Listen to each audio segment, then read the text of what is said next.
Selamat pagi anak didik ibu ya.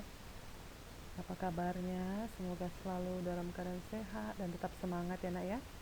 Baik, untuk hari ini materi kita di bab 2 yaitu faktor penghambat perubahan sosial ya. Ada di buku kalian, silahkan dibuka bukunya halaman 110 bagian B ya nak. Nah ya, coba lihat di sini ibu sudah buat peta konsepnya. Apa saja sebagai penghambat perubahan sosial budaya, yaitu ada 5. Yang pertama, kehidupan masyarakat yang terasing. Yang kedua, perkembangan ilmu pengetahuan yang terlambat. Yang ketiga, sikap masyarakat tradisional. Yang keempat, adanya prasangka terhadap hal-hal baru atau asing. Dan yang kelima adalah adat istiadat. Baik, kita lanjut. Nah, bisa kamu lihat yang pertama ini kehidupan masyarakat terasing. Bisa kamu lihat foto yang ibu masukkan ya nak ya. Nah, ini adalah ya faktor kehidupan masyarakat terasing di pedalaman ya. Nah, mereka ini masih kondisi daerahnya ya terisolasi atau jauh dari jalur komunikasi dan transportasi. Nah, hal tersebut dapat menyebabkan mereka menjadi ya terisolasi dari masyarakat lain. Tentunya hal tersebut dapat menghambat terjadinya perubahan sosial budaya. Ada yang tahu mengapa demikian? Ya, karena apa? Karena kehidupan masyarakat terasing atau terisolasi menyebabkan masyarakatnya tidak mengetahui perkembangan yang terjadi di masyarakat lain, sehingga mereka sulit untuk berkembang dan memperkaya budayanya.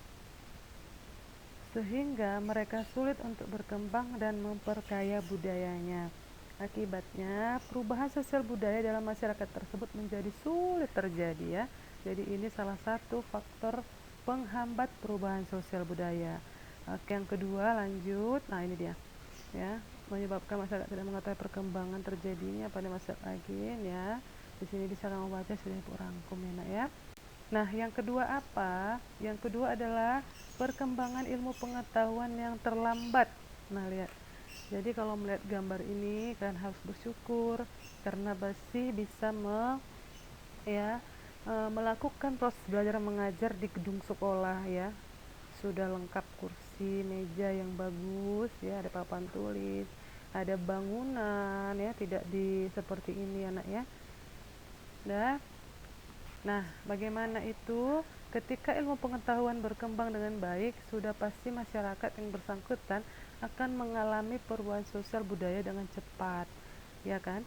Namun sebaliknya, apabila ilmu pengetahuan dalam masyarakat lambat, maka perubahan sosial budaya akan berjalan dengan lambat. Jadi ini adalah faktor kedua, ya, penghambat perubahan sosial budaya. Kita lanjut, faktor ketiga apa nak? Faktor ketiga adalah ya sikap masyarakat yang tradisional ya. Nah, ini juga masyarakat, kalau kita lihat fotonya ini masyarakat yang tempat tinggalnya di perkampungan pedalaman ya. Jadi nah mereka ini adalah salah satu suku bangsa di daerah ya yang masih mengagungkan sikap tradisional warisan nenek moyang mereka, iya kan?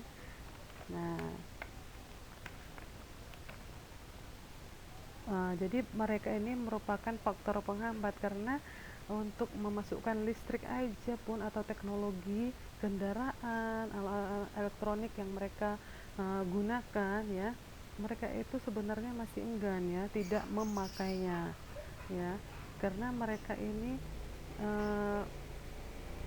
bagaimana ya, masih sikapnya itu masih tradisional sekali ya, warisan nenek moyangnya saja, nanti seperti ini, nanti seperti ini. Mereka itu berpikirnya masih primitif ya, masih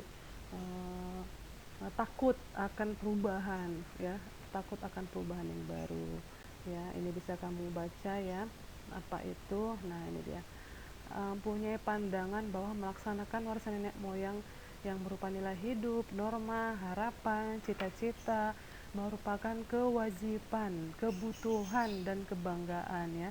Karakteristik yang menonjol dari masyarakat tradisional adalah melaksanakan tradisi mereka dengan murni, sehingga hal tersebut dapat menghambat perubahan sosial budaya dalam masyarakat mereka. Namun itu adalah pilihan hidup ya, sehingga kita tidak boleh juga mempersalahkannya karena mereka itu ya pilihan hidup mereka untuk melaksanakan warisan nenek moyang mereka ya karena lanjut yang keempat adanya prasangka terhadap hal-hal baru atau asing. Coba lihat ini ya. Nah, di sini ibu mau ngambil gambar hal baru ya, seperti laptop ini kan hal baru ini sebenarnya ya. Kalau di pedalaman kan masih jarang karena tidak ada juga sinyal. Nah, ini dia untuk pengertiannya atau bahasannya, di mana merasakan hidup di bawah penjajah selama beratus-ratus tahun membuat bangsa Indonesia banyak yang mengalami trauma, terutama untuk golongan tua ya, untuk golongan tua. Yang kedua, mereka mudah curiga dan berprasangka ya buruk terhadap budaya asing atau hal baru yang berasal dari barat ya. Hal ini yang membuat masyarakat tidak mengalami perubahan sosial. Karena apa? Karena terlalu berprasangka buruk terhadap ya yang hal-hal baru seperti handphone, laptop, internet ya, dan misalnya berpakaian atau segala macam, mereka itu sudah negative thinking ya, sudah berprasangka buruk. Nah, yang kelima dan yang terakhir apa nak? Yaitu adat istiadat atau kebiasaan ya kan. Nah, adat istiadat atau kebiasaan ini adat dan cara yang sulit untuk tergantikan ya, misalnya mengenai bidang kepercayaan ya kan, masih percaya uh, dengan leluhur ya, nenek moyang, sistem mata pencarian, cara berpakaian, pembuatan rumah, upacara adat dan sebagainya. Maka ketika ada perubahan yang baru, contohnya di teknologi ya, contohnya di bidang teknologi, mereka akan sulit sekali menerimanya. Nah, demikianlah untuk material ini, dan sebagai tugas kalian, yang pertama carilah salah satu tulisan tentang kehidupan suku bangsa Indonesia dari berbagai sumber seperti internet. Jadi nanti kalian lihat nak ya, misalnya suku Asmat atau suku bangsa mana atau yang ada di internet satu aja ya, lalu tuliskan kehidupan mereka dan bagaimana suku tersebut dalam menghadapi perubahan sosial budaya.